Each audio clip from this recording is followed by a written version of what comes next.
Salut à tous, j'espère que vous allez bien. Aujourd'hui on va faire une petite vidéo d'actualité. Laporta a parlé hier soir, fin d'après-midi. Il a dit plein de choses intéressantes. On va voir ça ensemble, c'est parti.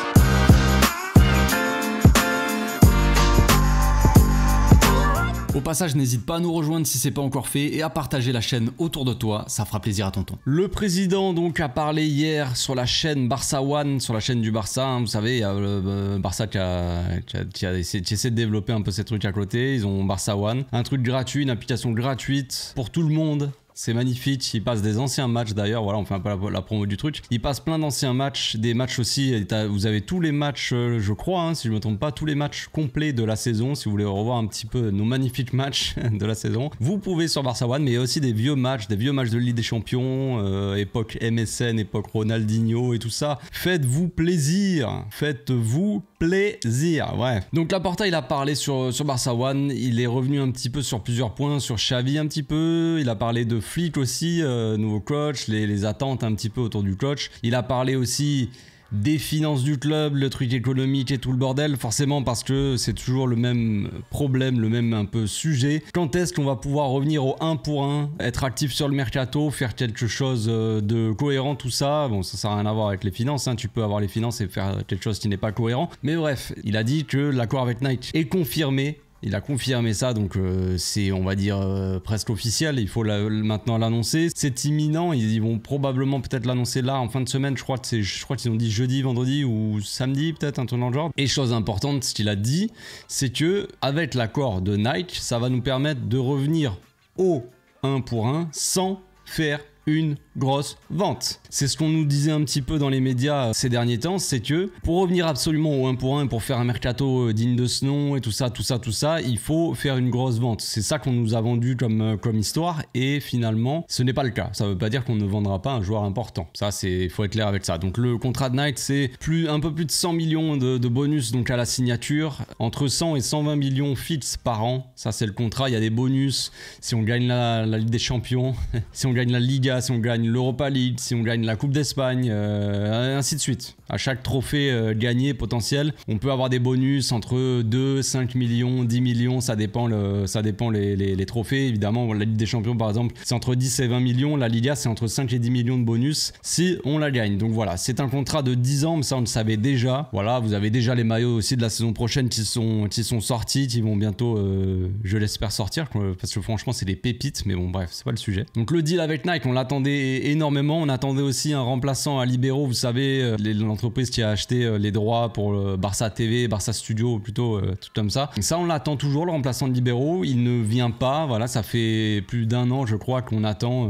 ça. Donc je pense que c'est la prochaine priorité de la direction, je dirais, pour nous faire avoir, on va dire, c'est même pas qu'on gagne de l'argent pour là, c'est de l'argent qu'on est déjà censé avoir en fait, tu vois, de base. Parce que c'est quelque chose qu'on a vendu, mais où on n'a pas reçu l'argent, tu vois. Donc voilà, c'est toujours de l'argent en attente, mais ça permettra aussi au club forcément d'avoir un petit peu plus de marge concernant peut-être la masse salariale. On sait que par exemple, on ne peut pas, pour l'instant, il me semble, on ne peut pas enregistrer pour la saison prochaine Íñigo Martínez. Íñigo Martínez, il a été enregistré que pour une saison. Et Vitor Roque, là, il a été enregistré que pour la saison dernière parce que Gavi manquait, il y avait un joker ou un truc dans le genre, je crois, médical ou un truc dans le genre, je sais plus exactement. Mais on a pu enregistrer Vitor Roque parce que Gavi était blessé, il me semble que c'est ça. Enfin, c'est ce qui avait été dit en tout cas il y a plusieurs mois. Donc voilà, maintenant, parce que pour l'instant, ce qu'on nous a dit aussi, c'est que Vitor Roque, on va peut-être compter sur lui pour la saison prochaine, sauf que pour le moment, on peut pas l'enregistrer. Enfin, il n'est pas encore enregistré, quoi.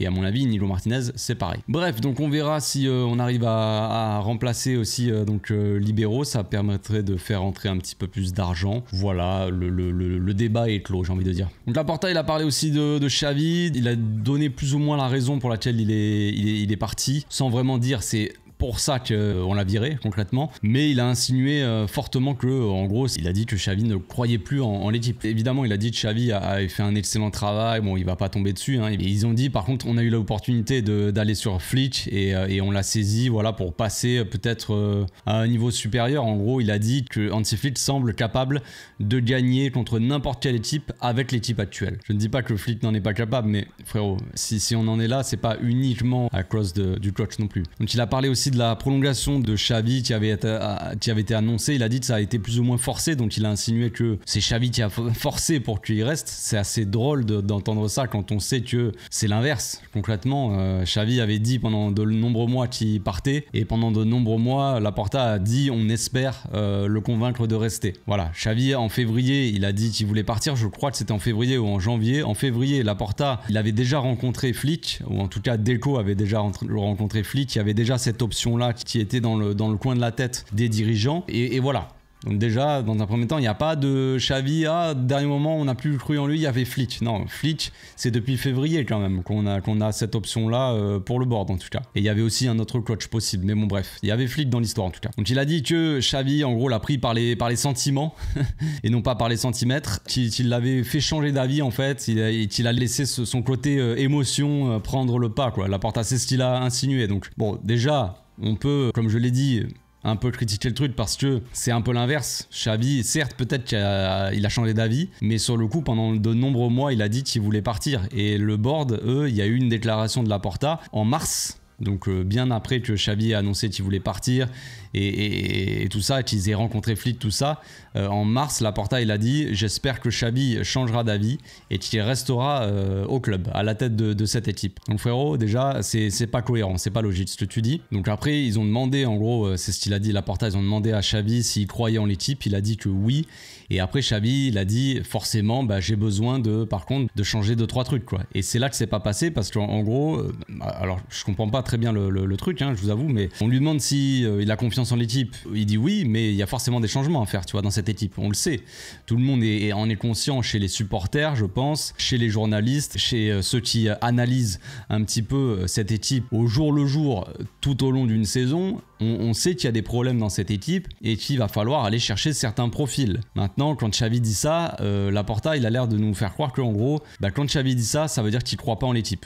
Bon, après Laporta nous dit quand même que durant ce mercato, il va falloir chercher un ailier et un milieu. Bon, c'est ce que voulait Xavi. Donc d'un côté, il y a des choses que on comprend pas très bien. Après, il y avait le délire Lewandowski aussi. Je pense que voilà, en fait, je pense surtout qu'il y a eu certaines choses avec lesquelles Xavi n'était pas d'accord. C'est-à-dire déjà les prêts peut-être des Joao. Peut-être que ça, il n'était pas d'accord, que c'est pas passé avec Laporta parce que il y a cet accord-là, on va dire cet accord, mais cette proximité entre Laporta et Mendes. Je pense qu'on est un peu obligé de faire des affaires, plus ou moins, j'en sais rien. Mais déjà ça ne passait pas. À mon avis, il y a le cas Vitor Roque évidemment qui a fait beaucoup de bruit. Voilà, mais j'ai envie de dire que le club s'est mis un peu tout seul dans cette situation. On en a déjà parlé, mais si tu forces pour signer un joueur et que le coach te dit qu'il en a pas forcément besoin, voilà, après il y en a qui vont me dire oui, mais Xavi il a dit aussi qu'il avait hâte que Vitor Roque vienne. De toute façon, il va pas dire le contraire. Il va pas dire ouais, mon club veut acheter un joueur, mais je trouve bidon. Du côté, c'est assez logique. Mais s'il y a pas d'accord entre le staff technique et la direction sportive, eh bien voilà, on se dirige dans une situation comme ça et après le club reproche au coach d'être dans cette situation-là. C'est très hypocrite, mais ça ne m'étonne pas vraiment. Donc ensuite, Laporta, il a parlé d'Anti-Flick, il a dit que dès que Laporta il est arrivé en 2021, il a direct, il avait pensé aussi à Flick. On le savait que Laporta, il avait envie de coach allemand. Ça parlait de Nagelsmann à l'époque. Il était fan de Nagelsmann, de Tuchel, de Flick apparemment aussi. Donc voilà, il avait ces noms-là en tête. Que Flick avait signé avec l'Allemagne, donc c'était pas possible. Et Nagelsmann avait je crois signé avec le Bayern de toute façon. Il revient un peu sur son truc aussi, son choix de Xavi, et il nous précise quand même que du coup c'était pas son premier choix. Loin d'être son premier choix parce qu'il avait une réunion, comme il a dit, avec Tuchel, Nagelsmann, Hansi Flick. Voilà. Donc une autre manière aussi de dire un petit peu le fond de sa pensée et de tomber un petit peu plus, je pense, aussi sur Xavi. Mais bon, ça c'est que mon avis. Donc il a dit aussi qu'ils ont été très surpris de voir que Flick connaissait à ce point-là l'équipe et même l'équipe des jeunes aussi, la Masia. Ça, c'est une chose très positive. Comme je l'ai dit dans ma vidéo récemment où je parlais de Flick, j'ai dit qu'il était prêt et que ça, c'était quelque chose de très positif, qu'il était vraiment prêt à coacher le Barça, en tout cas à se mettre au travail parce qu'il avait déjà bossé son sujet. Il se met à l'espagnol déjà depuis un certain temps, donc ça, c'est positif évidemment. Mais surtout, eh bien, il s'est renseigné sur l'équipe, sur les joueurs qu'il y a dans l'équipe et sur la Masia. Ça prouve déjà, c'est un peu le premier pas. On sait qu'au Barça, la Masia, c'est quelque chose d'important et que tu te doit de compter dessus. Donc déjà, si tu montres ton intérêt pour les jeunes, c'est une chose positive pour signer évidemment au Barça. Donc déjà ça, moi je trouve que c'est quelque chose de très positif. Et évidemment ça a joué un petit peu dans la balance, je pense, quand Laporta, tout ça, il a discuté avec, de savoir que le gars il était motivé et qu'il comptait déjà sur la Masia avant même d'y être, tu vois, au club, forcément ça passe bien aussi pour le président. Donc toujours sur Flick, il a parlé un peu, pour moi c'est un petit façon de voir les choses, mais j'ai tweeté ça hier quand j'ai vu la déclaration. Il dit Flick a une très bonne préparation physique, donc voilà, ses équipes font des bonnes prépas physiques. Flick donc a tout gagné. Cette équipe a besoin, il a dit, d'un coup de pouce. Pour moi, elle a plus besoin d'un coup de pied au cul qu'un coup de pouce, mais bon. Pour redevenir une équipe donc de gagnants. Donc pourquoi pas. Peut-être que là, il parle de la mentalité allemande, qui sait. Voilà, mais pour moi, là, déjà, ce qu'il fait, c'est que c'est pas forcément qu'il se dédouane dans un sens, mais il dit que l'équipe, elle a besoin d'un coup de pouce pour redevenir une équipe gagnante, et que grâce à Flick ça va l'être. Alors je dis pas que Flick ne va pas le faire, mais ce que je dis c'est que pour que l'équipe elle redevienne une équipe gagnante, ou qu'elle gagne, ou qu'elle se remette à gagner des trophées, qu'elle puisse compétir dans toutes les compétitions, eh bien ce n'est pas uniquement le coach, c'est aussi la direction de faire des mercatos de qualité par rapport aux besoins de l'effectif et du coach, tu vois. C'est un ensemble. Je pense que j'ai pas besoin de lui dire à Laporta. Logiquement, c'est ce qu'on est venu me dire aussi sur Twitter, que je n'ai pas à apprendre le métier de Laporta. J'ai répondu que non, c'était un très bon politicien. La preuve, avec tous ses discours, c'est très bien préparé, très bien dit. Il n'y a pas grand-chose de dit, c'est assez flou. Tu peux le prendre comme tu veux, et tout est positif. Voilà. Donc voilà, il fait très bien son travail. Maintenant, je pense que pour que l'équipe redevienne à un niveau, en gros, à son niveau, eh bien, ça ne passe pas uniquement par le coach, ça passe par tout un ensemble en fait. Il faut que toute la machine soit bien huilée, de la direction au staff technique, aux joueurs, tout en fait. Faut que tout fonctionne. Parce que si tu as une direction qui va dans un sens, un staff technique qui va dans un autre sens, avec une équipe un peu laissée à l'abandon, un peu entre deux, avec des joueurs qui savent pas trop pourquoi ils sont là. On m'a fait venir, mais le coach compte pas sur moi. Et toute cette situation-là, ça nous fait tout un bordel sans nom. Et ce n'est pas forcément bon pour travailler, pour aller de l'avant. Donc déjà, il faut que toute la machine fonctionne correctement. Et puis après, voilà, il a répété, Flick a tout gagné, machin. Je suis sûr que il vient ici pour gagner. Donc ça, c'est des discours évidemment positifs, évidemment qui montrent la motivation, tout ça, il n'y a pas de problème. Mais encore une fois, c'est mettre toute la pression sur le coach, quoi. Je trouve. Tu pourrais avoir une manière un peu de le présenter.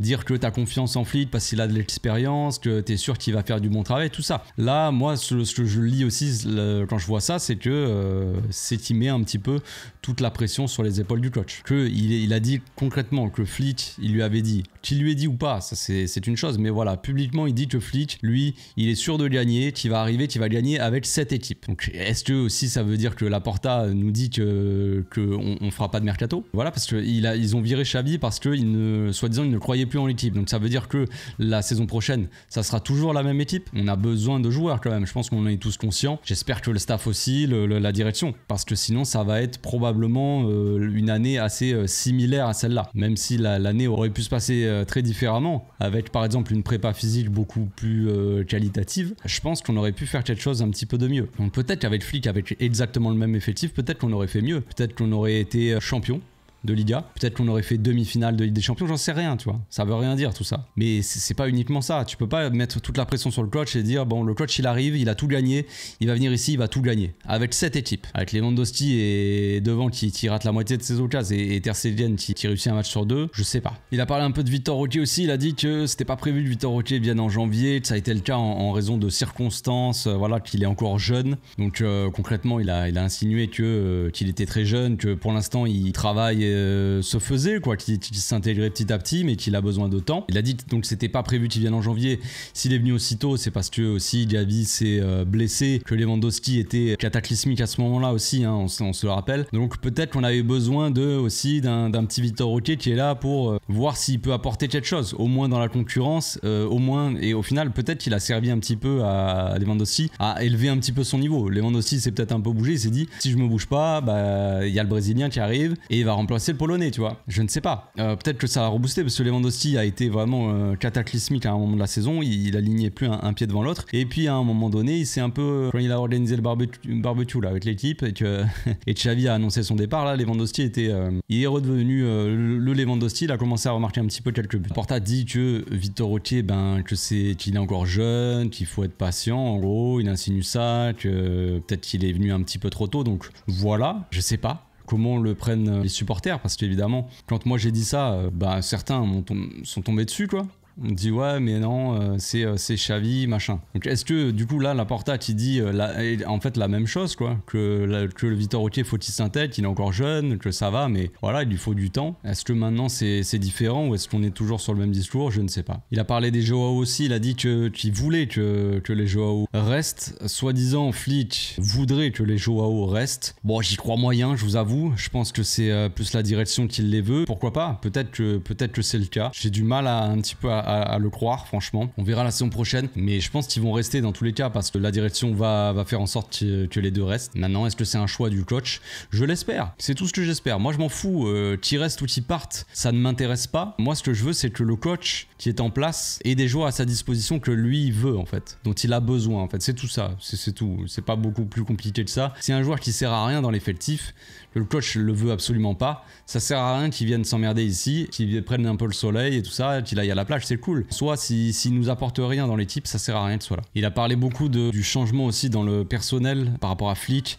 la préparation physique, ils ont changé 2-3 personnes dans le staff, évidemment on en a déjà entendu parler avec Julio ou Julian ou je sais plus tous là, ancien donc préparateur physique du Barça quand même dans les années début 2000 là, je sais plus exactement, peut-être 2002-2003 un truc comme ça, ancien préparateur physique d'Antonio Conte à la Juve, il me semble, à la Juve c'est sûr, et après est-ce qu'il était à Chelsea aussi, je sais plus, mais il a bossé avec Conte, donc on sait à quel point les équipes de Conte elles mettaient énormément d'intensité, d'agressivité, donc on peut s'attendre à un peu plus de qualité dans la prépa physique. De toute façon je vois pas comment on peut faire pire de toute façon dans la prépa physique que ce qu'on a vu ces 2 dernières années, surtout cette saison. Donc il y a eu quelques changements, Flick il va arriver aussi avec des nouveaux gars, donc ça c'est très positif, voilà tout simplement. Donc il a beaucoup accentué sur ça, il a dit que cette saison à partir de la 60e on sentait une équipe fatiguée, souvent les fins de match étaient compliquées. C'est vrai qu'on a eu ce ressenti quand on a regardé de toute façon les matchs cette saison, on sentait une équipe peut-être fatiguée, mais je sais pas si c'était uniquement de la fatigue, parce que des fois ça semblait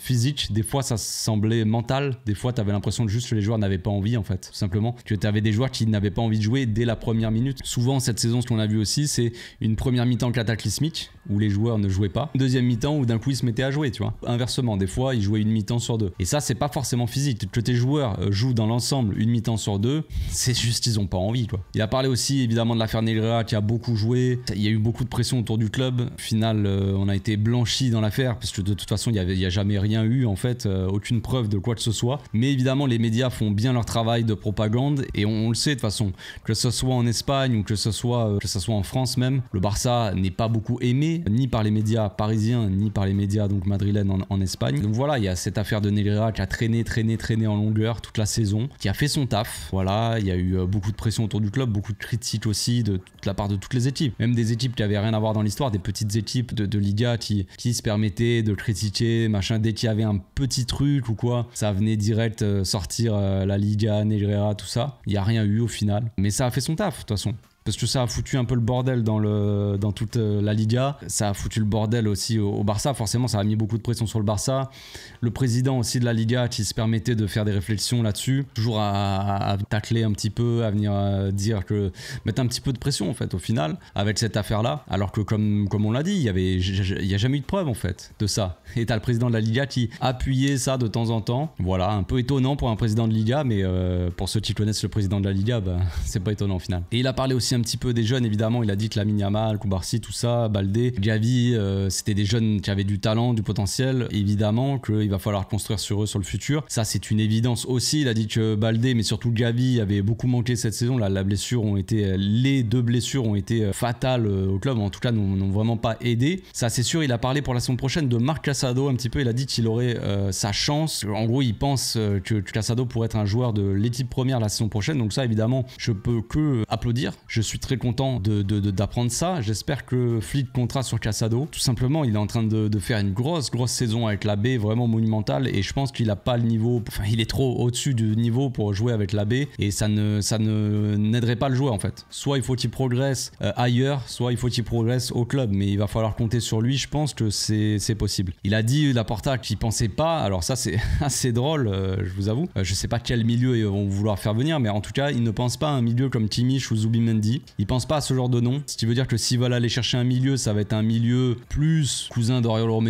Donc peut-être ils vont penser à moi, ils vont peut-être recevoir un coup de fil de Laporta. Ouais frérot, non je suis pas dispo la saison prochaine, j'ai un peu mal au dos en plus là, je suis pas très en forme. Je pense que entraînement de flic, frérot, moi premier entraînement je finis en chaise roulante. Donc ça va pas être possible pour moi, mais je sais pas, en gros il a dit que il pensait pas à des noms comme Kimmich, comme Zubimendi, mais plutôt faire venir un mec comme Casado ou des mecs en fait qui sont à la Masia et qui peuvent convenir à certains rôles, tu vois, pour certains postes, mais en gros il a dit qu'on pourrait pas acheter de grands noms pendant le mercato. Donc peut-être qu'il a pas envie de vendre de la fumée, vendre du rêve comme il l'a déjà fait. Je pense que ça lui est retombé suffisamment dessus aussi. Donc peut-être que ça veut pas dire direct on va pas tomber dessus à dire ouais voilà on va pas acheter de grands noms, on va faire un mercato pourri. Peut-être que c'est faux, peut-être qu'il dit ça comme je l'ai dit, voilà, juste pour calmer un peu les ardeurs, pour dire voilà déjà on va revenir au 1 pour 1 dans un premier temps et ensuite on verra si on peut acheter. On est tellement dans une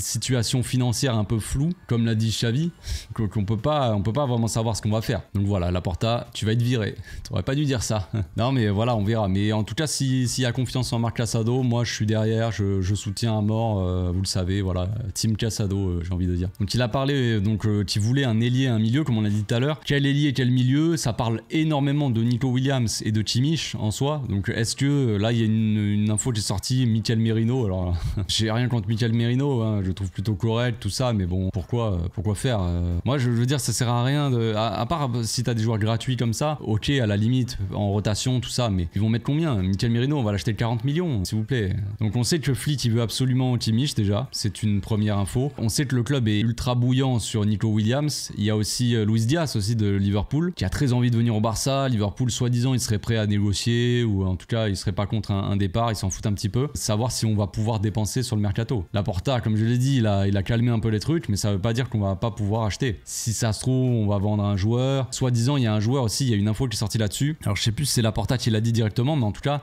Laporta a confirmé un truc et qui avait déjà fuité un peu chez les insiders espagnols. C'est-à-dire qu'en fait, il y a un joueur qui demande à être prêté et un joueur qui demande à partir. Alors direct comme ça, on pourrait dire que le joueur qui a demandé à partir, c'est Romeu, et le joueur qui a demandé à être prêté, c'est peut-être Victor Roque, tu vois. Là, dans un premier temps, on peut penser à des joueurs comme ça, mais l'info de l'insider qui était sortie, c'était qu'il y a un joueur, un titulaire indiscutable de l'équipe qui a demandé à partir. Parce que je crois que ça avait un petit rapport avec le changement de coach. Donc ça, je sais pas, mais en tout cas, peu importe avec le changement de coach ou pas, soi-disant, il y a un joueur important de l'équipe qui a demandé à partir, à être vendu. Là, comme ça, moi, je pense pas forcément à Romeu. Romeu, il a fait une déclaration, en plus, il a dit on verra après l'été, tranquille, je me laisse le temps, je vais d'abord en vacances à la plage. Donc on sait pas, on sait pas trop. Et puis Romeu est pas forcément un joueur important. Si on doit le vendre qui retourne à Girone, ils vont nous le racheter moins cher que ce qu'on l'a acheté, ça c'est une évidence déjà, mais voilà, ça me choquera pas en soi. Forcément un truc important, une déclaration importante de dire qu'il y a un joueur qui va partir, que c'est Romeu. Voilà, c'est comme si tu dis il y a un joueur important qui va partir, c'est Marcos Alonso, on le prolonge pas, bon voilà, tout le monde s'en fout je pense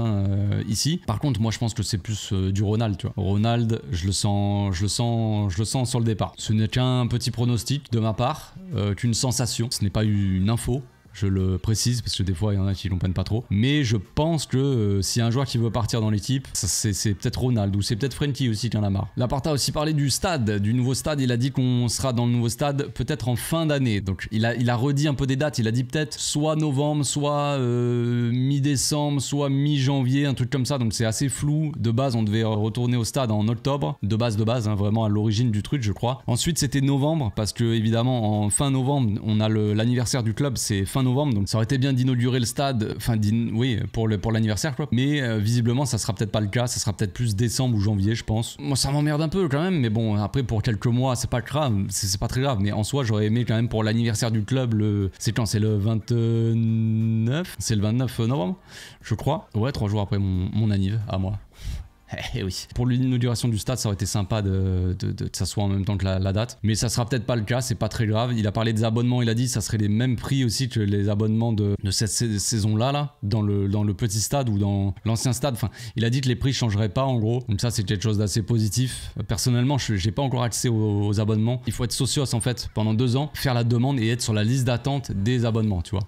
Il y a une certaine démarche à faire, ça prend un peu de temps. Donc concernant Lido Rodriguez, pour finir avec ça, parce que c'est un peu les infos qui sortent là dernièrement, Lido Rodriguez apparemment n'a pas convaincu en tout cas Flick. Donc Flick serait pas chaud pour Lido Rodriguez et il y a Michael Merino qui vient dans l'histoire, c'est pas trop pourquoi mais il vient dans l'histoire. Est-ce qu'on a vraiment besoin de Michael Merino dans l'équipe? Je ne pense pas. Est-ce qu'on a besoin d'un milieu défensif, milieu qui va relever vraiment considérablement le niveau de l'équipe? Je pense que oui. Michael Merino n'est pas vraiment dans ce cas-là. Je ne dis pas que Michael Merino est un mauvais joueur, tout ça. Mais c'est pas le joueur, c'est pas le calibre dont le club a besoin. On ne doit pas passer de Roméo, je sais pas qui au milieu, à Michael Merino, Michael Merino, bon, ça serait un saut un petit peu qualitatif, certes, mais c'est pas non plus, je veux dire, Michael Merino, pourquoi faire? On va faire un double pivot Frenkie, Michael Merino, ou un truc comme ça. Et quand Gavi va revenir, et si Gavi joue dans le double pivot avec à côté de Frenkie ou quoi, à quoi va nous servir Michael Merino, tu vois, en soi? La valeur marchande de Michael Merino, elle est quand même élevée à 50 millions, donc franchement, si on doit acheter Michael Merino 50 ou même 40 ou qu'on arrive à faire baisser le prix un peu comme ça me paraît un peu toujours un peu trop cher quoi.